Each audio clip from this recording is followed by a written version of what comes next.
Hai, kali ini gue bakal nyeritain film yang ceritanya bikin kalian mikir, hah, kok bisa? Iya, judulnya Inside, yang dirilis tahun 2023. Wah, film baru nih.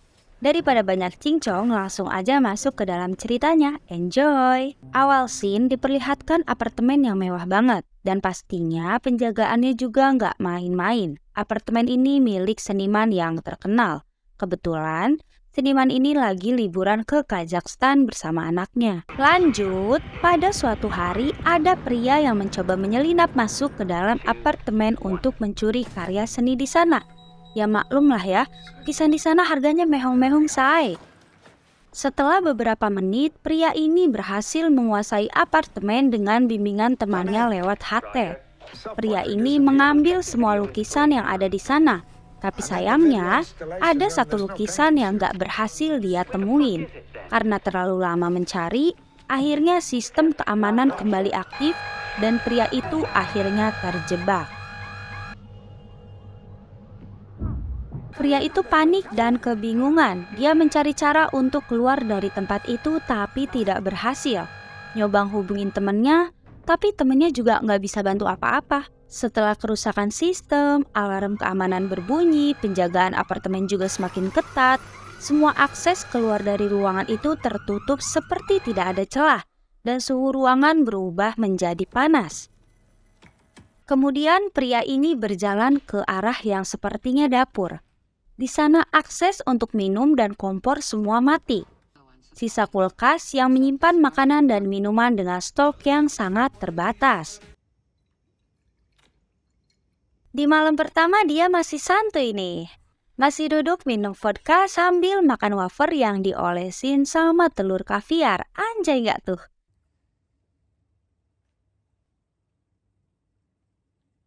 Besok paginya dia bangun dan mulai mengamati seisi ruangan yang ada di apartemen.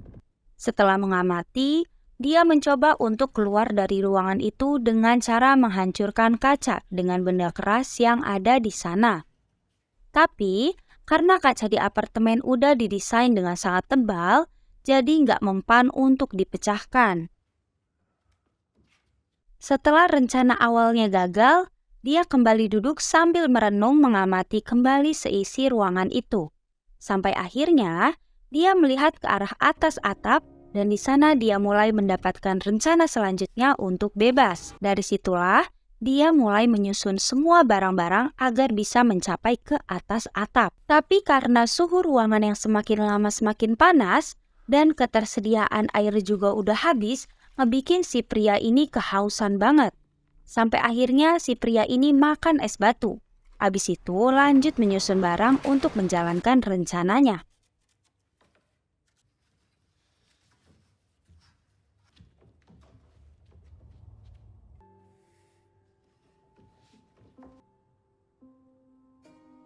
Hari demi hari pria ini menjalankan rencananya buat keluar dari apartemen. Dengan kondisi ruangan yang sangat berantakan dan hidup yang serba hemat, supaya persediaan makanan cukup sampai sekiranya dia bebas dari ruangan ini. Pada scene berikutnya, terlihat si pria lagi ngebuka makanan kaleng, tapi sayangnya tangan dia malah terkena sayatan pisau. Setelah beres ngurusin lukanya, dia menuju ke dalam kulkas untuk mendinginkan dirinya, sambil memakan remahan sisa es batu. Gila sih, ini karena suhu ruangan yang semakin panas.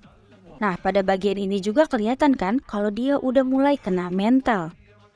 Besokannya nih, dia ngedengar suara aliran air dari taman kecil di ruangan apartemen itu.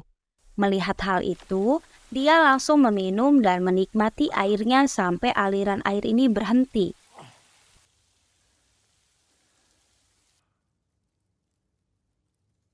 Setelah itu, pria ini melihat wanita yang bernama Jasmine jalan ke arah pintu yang dimana dirinya terkurung. Lewat pantauan CCTV yang ada di ruangan apartemen itu.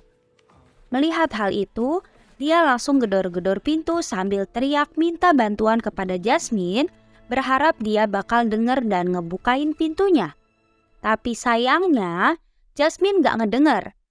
Karena mungkin pintunya yang kedap suara ditambah lagi Jasmine yang lagi pakai earphone. Dan tiba-tiba, suhu ruangan yang tadinya panas berubah menjadi dingin. Hari demi hari ngebuat si pria ini sudah mulai terbiasa sama kehidupannya. Terlihat saat dia nampung air yang ada di taman untuk persediaan sambil bersiul-siul. Selain itu, saat dia membuka kulkas terlalu lama dan muncul suara musik, dia malah ikut nyanyi sambil joget. Tapi besokannya, dia mulai lanjut menjalankan aksinya untuk keluar dari ruangan ini. Semua cara dia lakuin, mulai dari memecahkan vas bunga buat dia bikin kacamata, terus lanjut memangkas atapnya buat dia keluar nanti. Wah, kreatif ya.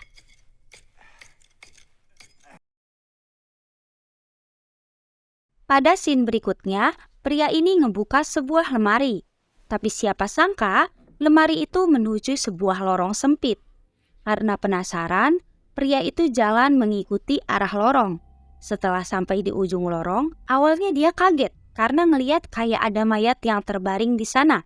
Ternyata itu cuma patung boneka yang sengaja ditaruh buat ngeprank biar orang takut. Yang bikin lebih kagetnya lagi, ternyata di ujung lorong itu adalah ruangan tempat di mana si seniman naruh lukisan yang mahal.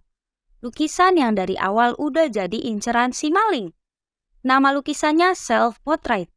Tanpa berpikir panjang, si pria ini langsung mengambil lukisannya dan satu buku yang ada di ruangan tersembunyi itu. Setelah berhasil mendapatkan lukisan itu, malam harinya dia ngeliat si Jasmine yang suka bersih-bersih ada di depan pintu ruangan tempat di mana si pria ini terjebak. Lagi-lagi, pria ini berusaha teriak, memukul-mukul pintu pakai alat berat, sampai niat nulis di kertas. Dengan tujuan, kertas itu bisa keluar dari ruangan itu dan si Jasmine ngebaca. Tapi tetap aja, hasilnya masih nihil alias masih gagal. Hari demi hari, usaha demi usaha telah dia lewati. Sampai pada posisi di mana dia terpaksa harus memakan ikan hias yang ada di akuarium. Kasian sih ngelihatnya. Cuma ya gimana, ini kan akibat ulahnya sendiri. Di scene selanjutnya diperlihatkan keadaan ruangan apartemen yang sudah nggak karuan. Semua berantakan, bahkan sampai banyak kotoran di sekeliling ruangan itu. Kebayangkan baunya kayak gimana? Kemudian, pada saat dia sedang melanjutkan misinya untuk bebas dari tempat itu, tiba-tiba dia jatuh sampai mengalami luka di kakinya. Awalnya dia terkapar kesakitan, tapi hal itu nggak ngurangin semangat dia buat pergi dari tempat itu. Malahan nih, dia punya ide lain ketika dia ngeliat sebuah alarm kebakaran. Pria ini mulai menyobek-nyobek kertas dan membakar kertas itu menggunakan kaca pembesar yang dipantulin ke cahaya matahari. Setelah apinya menyala, dia bawa api yang berasap itu ke alarm kebakaran dengan tujuan agar alarmnya bunyi dan bantuan datang. Ternyata dia salah. Bukannya bantuan yang datang, malah air hujan buatan yang datang membanjiri ruangan apartemen itu.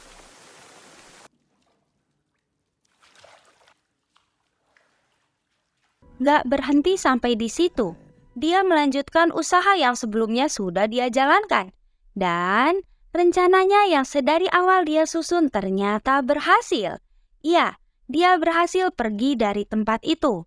Terbukti dari seisi ruangan yang terlihat sunyi, tidak ada aktivitas seperti sebelumnya. Dan di bagian atas atap ada bayangan dari si pria itu yang hendak keluar. Gak kerasa udah di akhir cerita aja nih. Jadi itulah cerita dari film Inside yang dirilis pada tahun 2023. Gimana nih tanggapan kalian tentang alur cerita film ini? Di komen ya. Terima kasih sudah menonton, jangan lupa like, komen, dan subscribe. Sampai ketemu di cerita-cerita film selanjutnya. Bye!